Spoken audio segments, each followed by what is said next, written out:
Yo, yo, yo, yo, yo, it's your boy Eddie Star coming to you live from the trash truck, about to give it to you raw.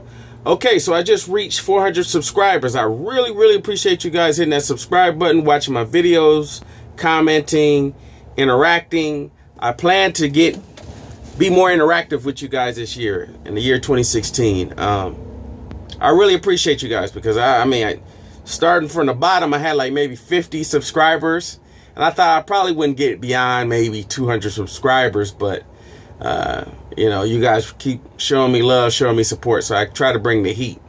All right, so look, the Lakers just had a 3-game winning streak. Some subpar teams, everybody played somewhat decent with the exception of Julius Randle. Julius Randle got upset because he kept getting pulled from the game. He had about 12 rebounds, but only 2 points. Kind of struggled a bit. And after the post game, you would think there would be some kind of jubilation or excitement. I mean, Jordan Clarkson did this miraculous dunk, and Nick Young's on the ground, and they're trying to pump his chest like they're trying to resuscitate him, bring him back to life. And it was just really fun just to see these guys have fun. Now, us Laker fans, we're like tank, right? Because we want to get Ben Simmons. We want to get Brandon Ingram from Duke. We want to get these guys because we feel like these guys are the ones that's going to change the franchise. And if we can get one of these picks, everything will be good because we already have the core. But we kind of want that pick for business. But the players, the guys who actually play basketball, they don't want to tank because their free agency may be coming up or they have to present themselves before a team. And it's like, you played like a bum on a bum-ass squad. You couldn't even get this many points you couldn't even play well on a bum-ass squad. Also, it just brings the morale down of the players that you do have. For some people, it makes them stronger. It depends on the characteristic. But for the most part, the morale is down. Most people are just like, man, unhappy, unsatisfied. It's just not good as a player to be losing, knowing that you're playing for a team where everybody's kind of like, you play for the Lakers, ha ha ha. That team is no good. It's way different from what it used to be. So, it's just good to see that they had a good time and they played some good basketball. However, after the game, Byron Scott called out Julius Randle, and Julius Randle refused to do any post-game interviews and just left.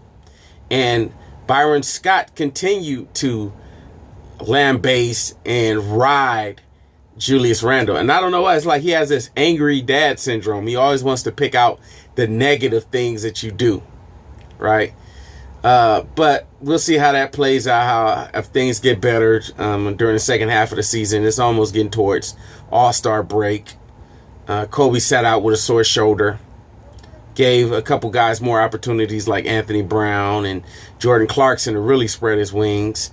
Lou Williams stays consistent. We don't know what's really going to happen during this upcoming trade deadline. But one thing for sure is we get a little bit of clarity now that I've read an article where they were interviewing Mitch Kupchak, and Mitch Kupchak addressed several things. He addressed the tanking, right? And he says, well, we do want the third pick. We do want one of the top 3 picks. However, we want the players to play the best basketball that they can and put forth the best effort that they can to win basketball games. And it seems kind of like, like he's lying, but that's the honest answer because, the Lakers never really have been the type that was into tanking, right? They've always been the type to put forth their best game.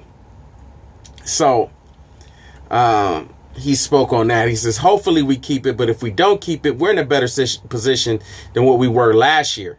Because last year we had nobody.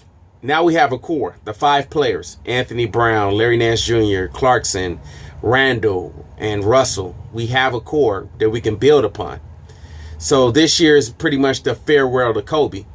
And as far as Kobe goes, they was asking him, which jersey are you going to retire? And he says, I think we may retire both, and I think that Kobe is the only player. I think he'd probably be the first player in history to get 2 jerseys retired.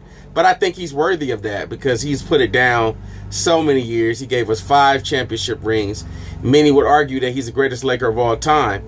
Mitch Kupchak himself feels that Kobe is the greatest Laker of all time because of his tenure with the Lakers. He's been with the Lakers for over 20 years, right? So, you know, he gives Kobe his props for him being the longest tenured. 20 years with the Lakers, so that gives him his respect.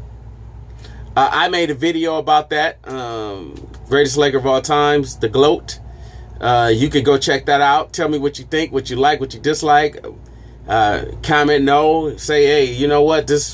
I think Elgin Baylor is the greatest Laker. I think that Wilt Chamberlain, whoever you think is the greatest Laker, check it out. It's 27 minutes, but it's worth your time because I have some interesting facts in there.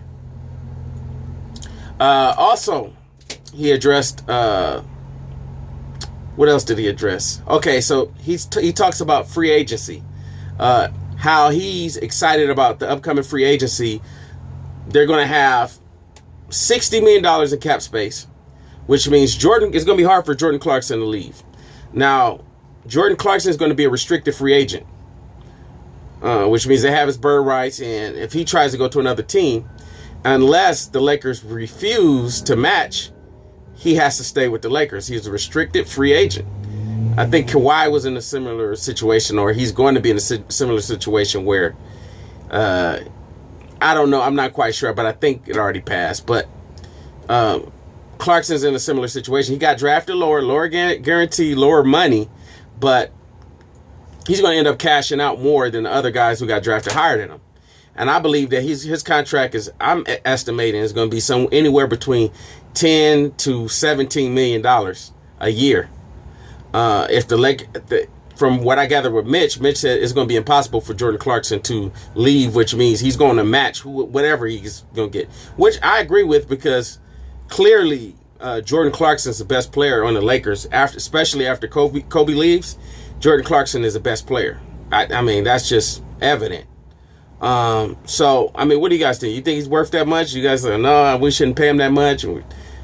Whatever the case may be, but Mitch is pretty much like, nah, he's staying. So he says that now, after the farewell tour, we have the clarity to know we can attack free agency and we can make the moves that we need to make because we have the assets now. We have the pieces now, but I think that, I'm really hoping that the Lakers get Brandon Ingram. He's a better fit to me than Ben Simmons. But if you can get Ben Simmons and make whatever trades to make Ben Simmons, surround Ben Simmons or whatever, because I think Ben Simmons is special. I do, however, believe that they do need to keep Jordan Clarkson. So we'll see. It's been an interesting weekend. It's been an interesting, couple games for the Lakers. And, oh, yeah, he spoke about D'Angelo Russell. And, well, look, I'm tired of speaking about that, I just think that, hey, Laker fans, we just want to see stats. We want to see the proof is in the pudding. But I think he's going to be all right. I don't know, man. What you guys think? Number 8 or number 24? Which one should they retire? Should they just give him a day? August 24th, 8/24. That's National Kobe Day. I don't know. What do you guys think? I'm Eddie Starr. Like, comment, subscribe. Peace.